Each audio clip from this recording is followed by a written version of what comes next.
Avec beaucoup d'aide étrangère, le Cambodge a fait d'énormes progrès au cours des 2 dernières décennies. Des agences comme la Banque mondiale et la Banque asiatique de développement, dirigées par le Japon, ont aidé le Cambodge à réaliser ses progrès économiques.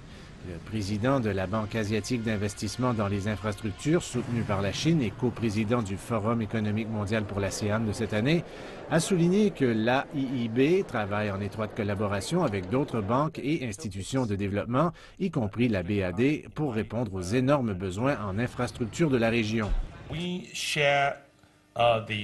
Nous partageons un objectif commun qui est de promouvoir les infrastructures. La BAD favorise les secteurs sociaux, la santé, l'éducation, la réduction de la pauvreté. Nous nous concentrons uniquement sur les infrastructures et les autres secteurs productifs. Il y a donc une coopération, mais aussi un partage de responsabilités. L'AIIB voit de nombreuses opportunités dans des forums comme celui-ci. Il y a ces milliers de milliards de dollars de besoins pour du financement d'une part, et d'autre part, il y a des milliers de milliards de dollars de capitaux qui cherchent à obtenir du rendement. Et l'énigme est de savoir pourquoi ces capitaux ne se dirigent pas dans les infrastructures des pays en développement qui en ont désespérément besoin. Des forums comme celui-là, où toutes les parties se réunissent et tentent de construire des ponts et tentent de remettre le puzzle ensemble avec les différentes pièces, sont en fait extrêmement précieux.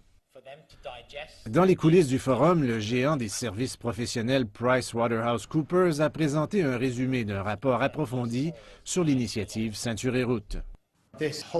Cela représente des opportunités importantes pour les entreprises. Cependant, il existe une demande et un besoin pour les entreprises pour en savoir plus sur ce qu'est l'initiative Ceinture et Route. Comment elles peuvent s'impliquer? Quelles en sont les principales considérations lors de l'évaluation d'un projet auquel participer et comment réussir? Beaucoup de participants au Forum économique mondial de l'ASEAN ont noté que l'amélioration des infrastructures physiques clés, routes, voies ferrées, ports, énergie et eau, est essentielle pour la région si elle veut continuer à réduire la pauvreté, élargir sa classe moyenne et réaliser son potentiel. Et l'AIIB et l'initiative Ceinture et Route semblent jouer un rôle majeur dans la réalisation de ces objectifs.